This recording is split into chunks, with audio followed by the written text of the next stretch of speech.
What if your next Costco trip is the last time you'll ever see your favorite product? That small asterisk in the corner of the price tag might be the only warning you get.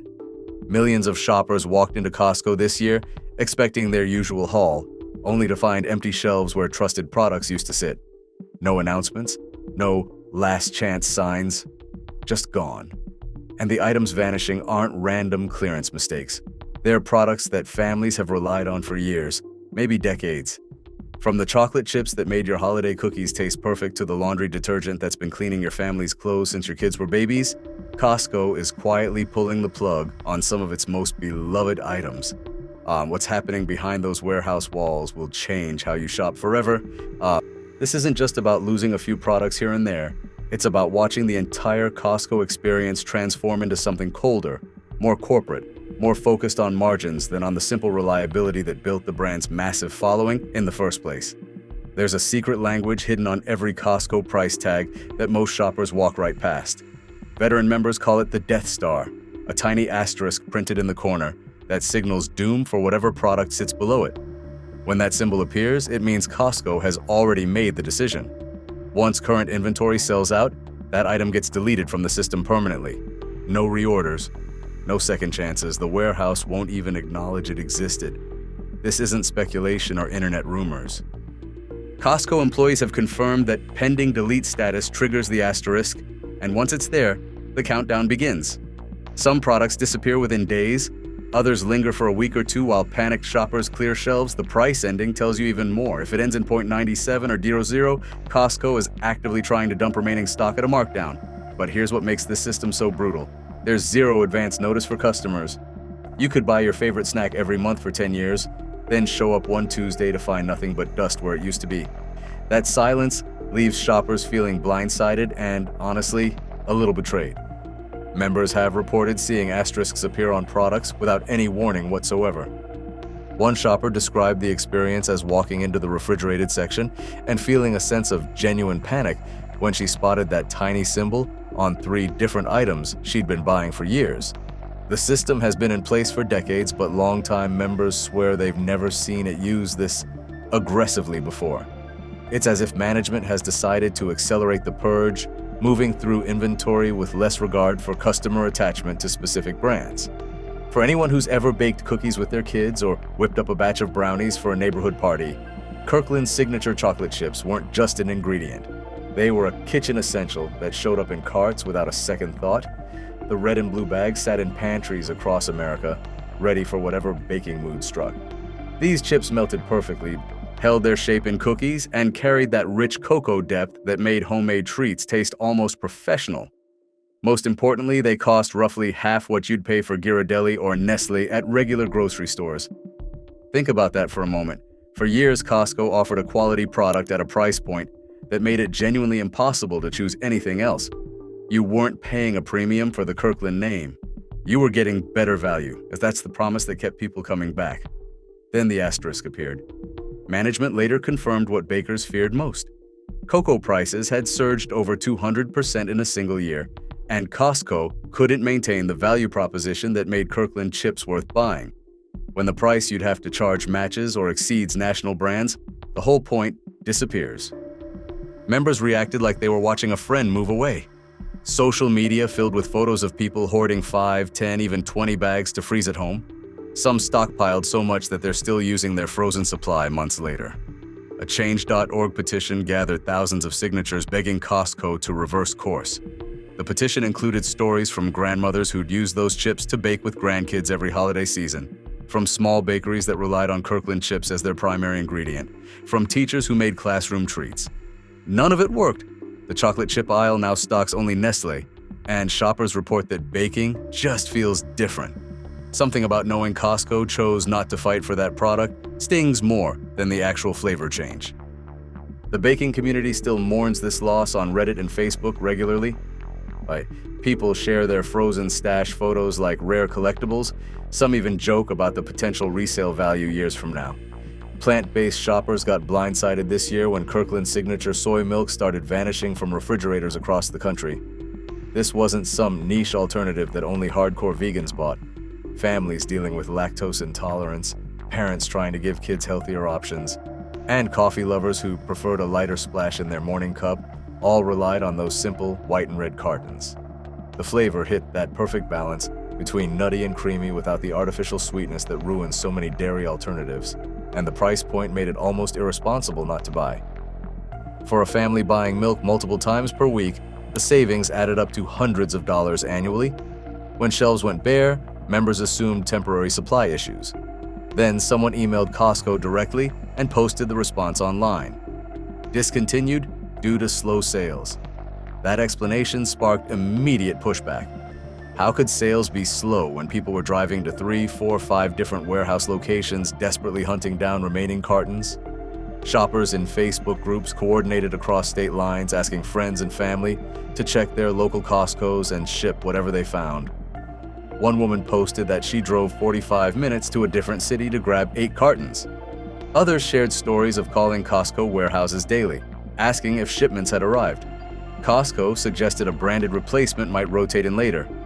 But for families who built their grocery routine around that product, the damage was done. Alternatives at Trader Joe's cost more and come in smaller quantities. Silk brand soy milk runs 30 to 40% higher than what Costco was charging. When you're buying for a family of 4 or 5, that difference becomes substantial over months and years. Every glass of replacement milk now carries a reminder that the warehouse they trusted quietly removed something they depended on. Parents of kids with dairy allergies felt particularly abandoned.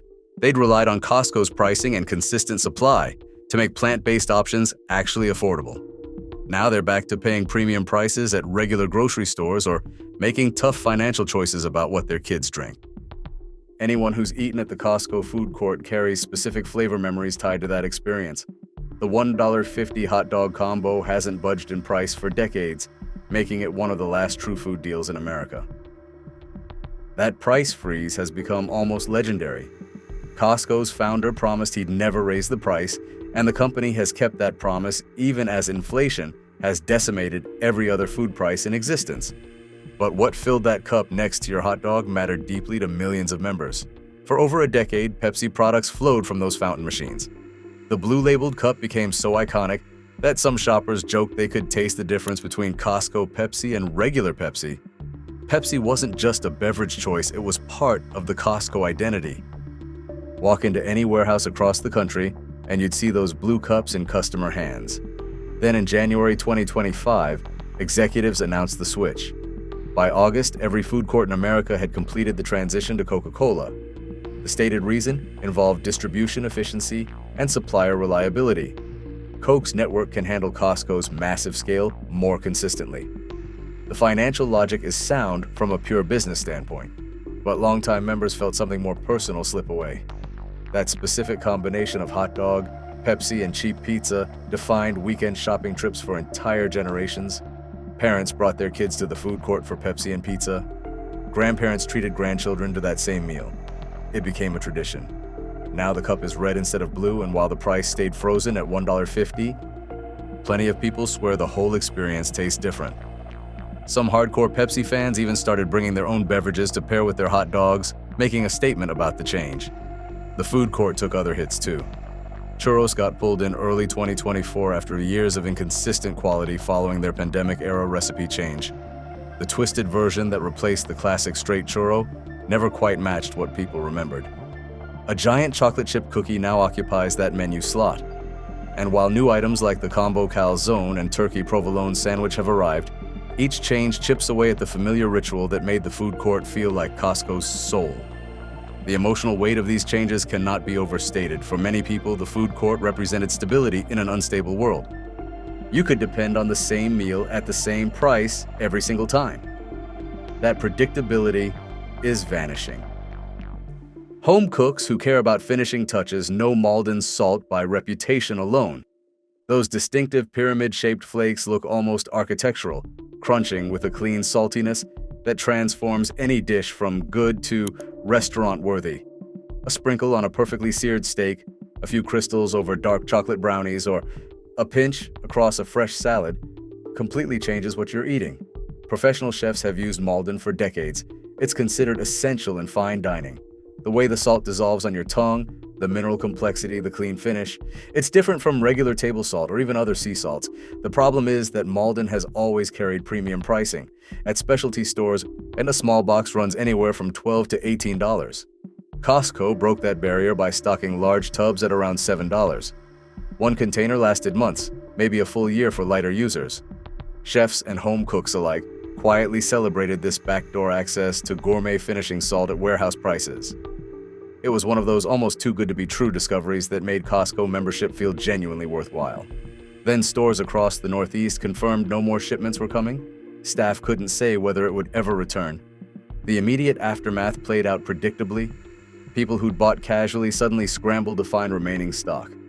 Amazon sellers noticed the demand spike and prices jumped accordingly. That same tub now costs over $40 online. Some specialty retailers have seen Malden prices triple or quadruple. Members who never thought twice about their finishing salt now ration every pinch from whatever supply they stockpiled.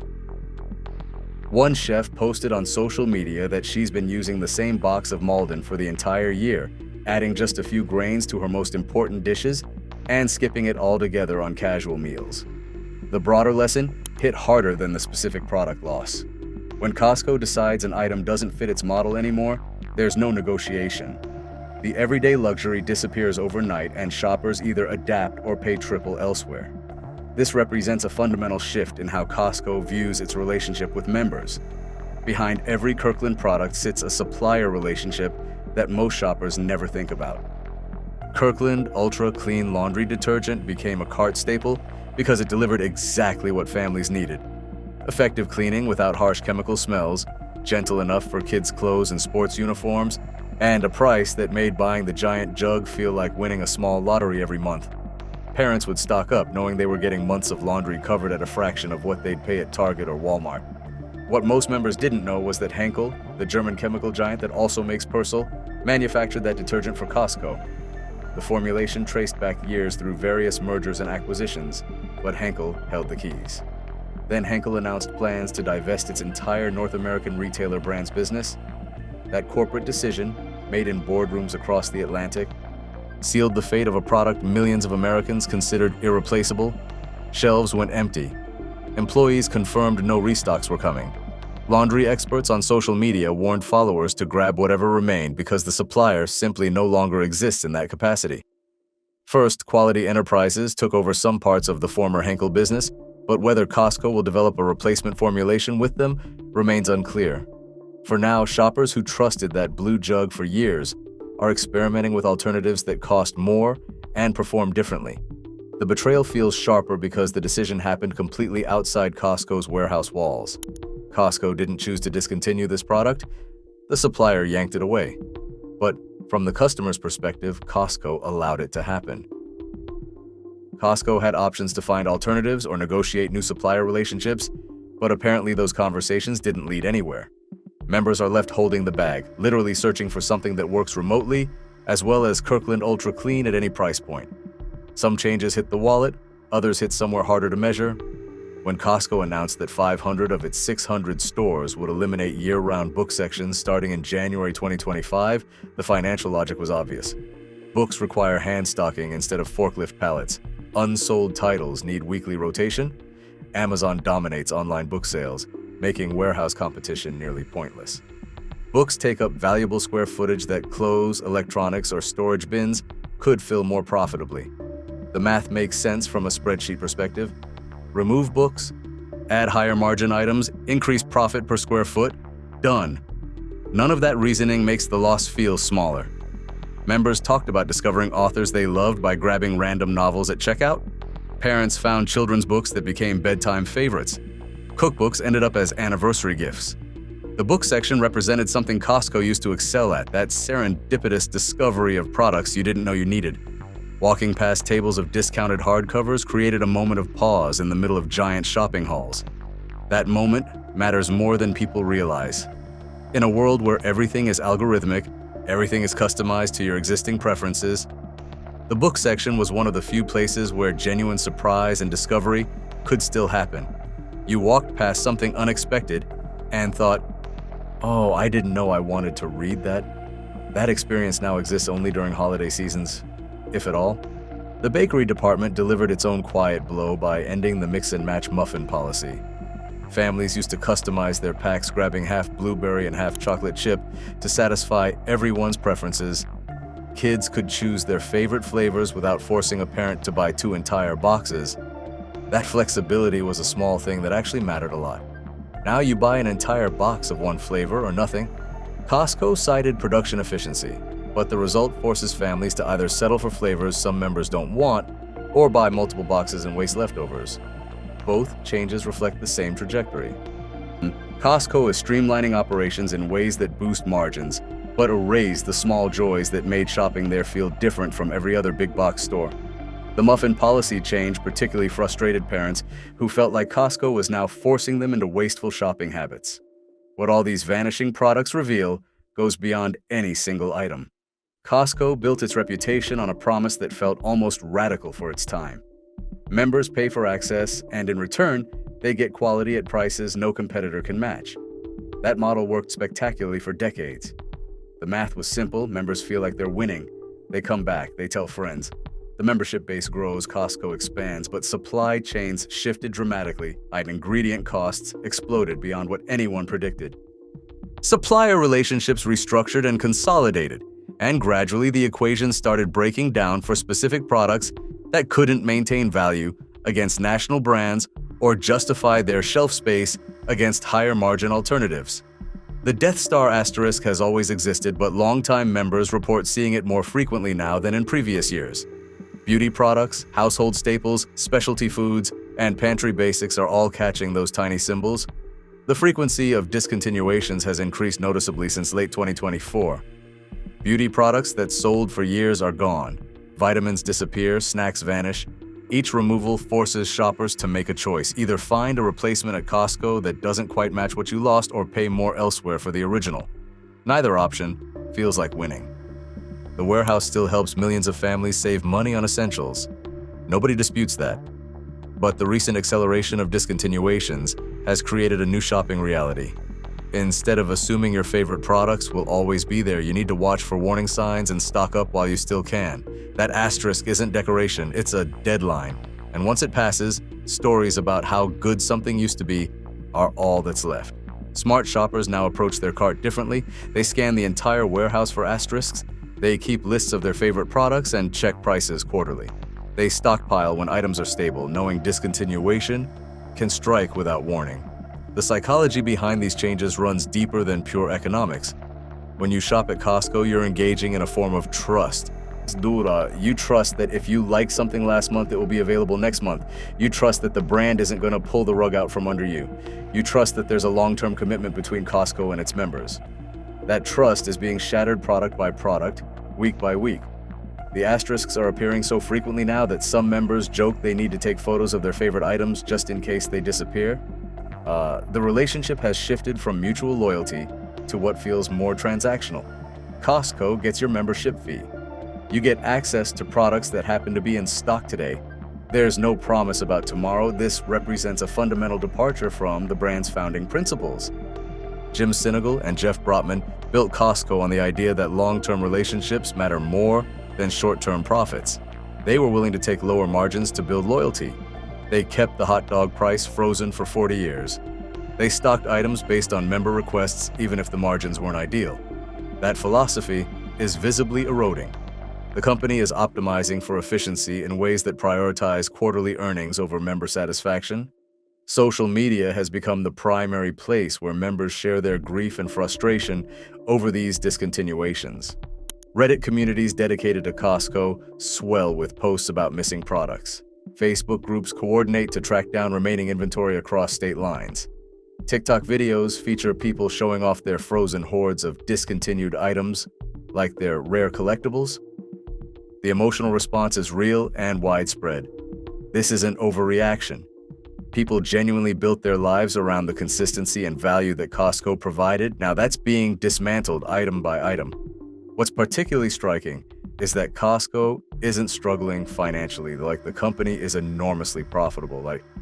These discontinuations aren't happening because Costco is desperate. They're happening because management has decided to prioritize margin expansion over member experience. That's the betrayal that stings the hardest. The implications extend beyond individual products. Each discontinuation sends a signal to members about how Costco values them. It says that consistency matters less than profit optimization. It says that longtime loyalists can't expect their preferences to be honored. It says that the warehouse is willing to sacrifice experience in the name of efficiency. These signals accumulate. At some point, members will start to question whether the membership fee still represents genuine value. If core products keep disappearing, if prices keep rising, if convenience keeps being sacrificed for margins, then what exactly are you paying for? The membership still provides value, certainly, but the value proposition is weaker than it was even 2 years ago. Costco used to feel like a club where members were genuinely appreciated. Now it increasingly feels like a transaction. There's also the question of alternatives. For years, Costco had almost no competition at the warehouse scale. Sam's Club existed but felt distinctly different. Now Aldi is expanding aggressively. Trader Joe's is opening new locations constantly. Amazon Fresh is improving its offering. If Costco members start to feel that the brand is taking them for granted, they have more options than ever before. The warehouse model isn't sacred anymore. Members could vote with their feet by joining competitors who value their loyalty more explicitly. For now, though, most members remain Costco shoppers. They still recognize the value, despite the frustrations, but that value is eroding with each asterisk that appears on a price tag. That value diminishes every time they walk into the warehouse and find that something they depended on has vanished without explanation. That value weakens when they're forced to find replacements that don't work quite as well and cost significantly more. The slow accumulation of these small betrayals could eventually reach a tipping point where enough members decide that the membership fee no longer feels worth it. And that would represent a genuine crisis for a company that's built its empire on long-term customer loyalty. The asterisks represent more than just product removals. They represent a company at an inflection point, deciding whether to stay true to its founding principles or chase short-term financial optimization. So far, the asterisks suggest which direction management is leaning.